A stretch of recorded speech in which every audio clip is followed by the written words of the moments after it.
I've always loved taking mirror photos. There's something about reflections that fascinates me. The way light bends, how reality doubles itself for a second before fading away. Maybe it was vanity, maybe curiosity, or maybe something darker I didn't understand. I never thought mirrors could hold anything beyond what we see. I was wrong. That night started like any other. The apartment was quiet, the kind of silence that hums in your ears when it's too late to be awake.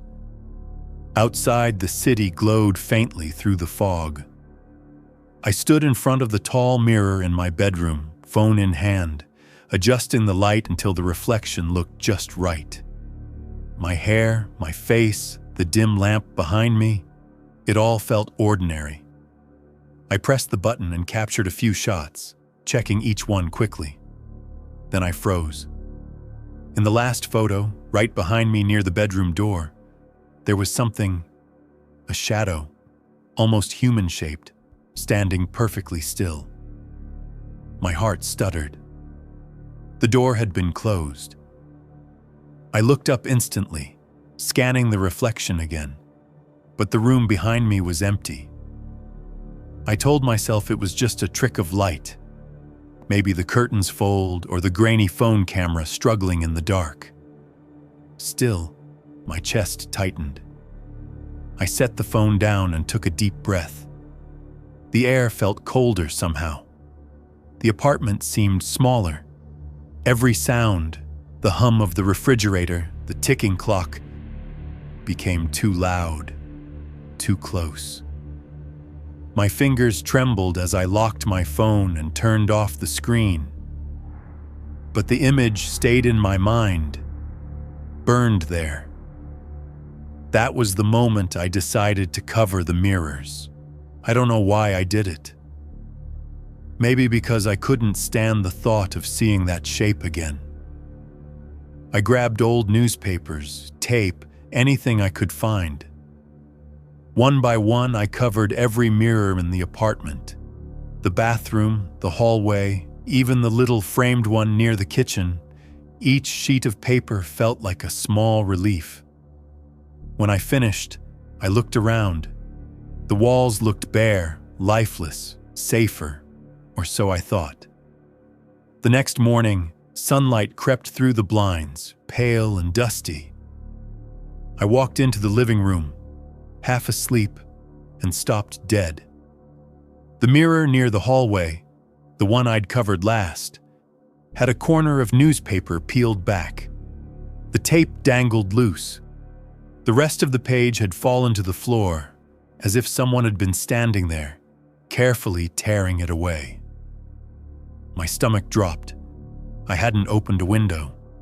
There was no draft. I knelt, picked up the paper, and looked at the exposed glass. It reflected only a slice of the room, the wall, the floor, the faint movement of my own shadow. Nothing else. I stared for too long, waiting, listening, and then something shifted inside that reflection. A faint blur, like smoke moving underwater. I blinked hard. The blur was gone. I backed away until my legs hit the couch. My breath came shallow. Maybe my mind was playing tricks. That's what I kept telling myself. But then I saw the newspaper move, just slightly, like it was breathing. I didn't approach it again. Instead, I turned away, trying to focus on anything else. My coffee, my phone, the silence. But then it came. A whisper. Soft, broken, distant. It drifted from the direction of the hallway, where the mirror was. I couldn't make out the words. It wasn't my name exactly, but it was close enough to make my skin crawl. I stood still. Listened. Nothing. Just the faint hum of the fridge again. When I finally looked back at the mirror, it was cracked. A thin fracture ran across its center like a spider's leg, splitting the reflection into jagged halves. and then the lights went out. Darkness swallowed the room whole. I could still feel it, the weight of something standing there with me. The air shifted, heavy and cold. I moved slowly, my hands searching along the wall for the switch. My fingers brushed the panel, flicked it on, but nothing happened. Then, a sound. A breath. Low and rasping, right behind me. I turned. The dark rippled. There it was again, the silhouette from the photo, standing motionless in front of the shattered mirror. Its shape was clearer now, tall, narrow, its head tilted as if it were studying me. I couldn't scream, I just stepped backward until I hit the wall. The thing moved when I did. Not toward me, not away, but with me. Like my reflection had slipped free from the glass. My heartbeat filled the silence. Then, from somewhere above came a faint creak. Footsteps, dragging, heavy. Something was moving in the ceiling. I bolted for the door. The knob turned halfway and jammed. I yanked harder, the metal biting into my palm. Locked. It was locked. My breath grew ragged. I tried again, slamming my shoulder into the wood. The door didn't move. Behind me, the footsteps were closer. They weren't steady. They were uneven, limping, sliding across the floor like something being pulled. The broken mirror cracked again. Tiny shards rained down, glittering in the dark. Then I heard a whisper, right against my ear this time. A voice that didn't sound human. Words stretched, distorted, but it was trying to say something. I turned sharply, but there was only empty space, and the sound of glass shifting under invisible weight. I lunged at the door again, twisted the lock with everything I had. It gave way with a metallic snap. The moment it opened, cold air rushed in, almost knocking me off balance. I ran. The corridor was dim, long, and silent. The emergency lights flickered overhead. My bare feet slapped against the floor as I ran toward the stairs. Behind me, a new sound echoed. Slow footsteps, in perfect rhythm with mine. Whenever I stopped, it stopped. Whenever I moved, it followed. Down the first flight, I caught a glimpse of something at the landing below. A door opened slowly on its own, revealing pure darkness inside. I didn't look again. I just ran faster. My breath burned in my chest, my vision blurred from panic. The stairwell echoed like a hollow throat. Every sound multiplied, twisted. By the time I reached the ground floor, I could hear it. The breathing, the dragging, right behind me. I threw myself at the main door. It was chained. My fingers fumbled at the lock, trying to undo the clasp. The chain rattled violently. Behind me, the steps grew louder, faster, heavier. My hand slipped once, twice. The metal finally snapped loose. I burst out into the night. Cold air stung my lungs.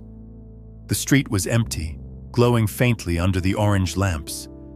I didn't stop running until I reached the opposite sidewalk. Then I turned, breath steaming, heart shaking. The building stood silent. Every window was dark except one. Mine. A single, soft, yellow light glowed behind the curtains. But I'd turned off every light before leaving. I watched, frozen. The curtain shifted. A faint shape appeared behind the glass. It leaned slightly, as if peering out. It had the same tilt of the head, the same blurred outline from the photograph. And then it smiled. Not a wide grin, not even human. Just a slow, deliberate curl, enough to twist the air inside my lungs. The curtain fell shut. I stood there for what felt like minutes, until the cold sank through my skin. Then I walked away. I didn't look back. That night, I slept at a friend's place. I didn't explain much. I just said I couldn't stay home. When I finally closed my eyes, I dreamed of reflections. Mirrors hanging in the dark, newspaper peeling away, glass breathing. In every reflection stood that same figure, closer each time. The next morning, I went back to the apartment building, not inside, just across the street. The windows looked lifeless. I told myself it was over, that whatever it was had stayed behind. But then my phone buzzed. A notification, new photo saved. My hands went cold. I hadn't taken any pictures. I opened the gallery. The same image stared back, me in front of the mirror. But now the door behind me was wide open, and the shadow was closer. I deleted it. It reappeared. I renamed it. It reappeared again, under a new title. Each time the shadow moved an inch closer. Days passed. I avoided mirrors completely. I walked with my head down in public bathrooms, used my phone screen as little as possible. Every reflective surface made my heart race. One evening, I found myself back near the building again, as if drawn there by something unseen. The windows were dark, all except one. My old apartment. The curtain had been pushed aside. There it was, the shape, watching. It raised a hand slowly, pressed its palm against the glass. The faint outline of fingers appeared. The head tilted the same way, the grin forming again. Then, a dull sound. A knock, echoing faintly even from across the street. The glass cracked. A single fracture ran through the center, catching the light. I stepped back instinctively, my breath sharp. The figure behind the glass didn't move. It only stood there, watching. When I turned to leave, I heard footsteps behind me, soft, measured, matching mine exactly. I didn't look back. I just walked faster, heart pounding. Somewhere deep inside, I understood. It hadn't stayed in the apartment. It had followed me. And every time I pass by a mirror now, I can feel it. That slight tug in my reflection, like the glass is waiting to open again. Waiting for me to look too long,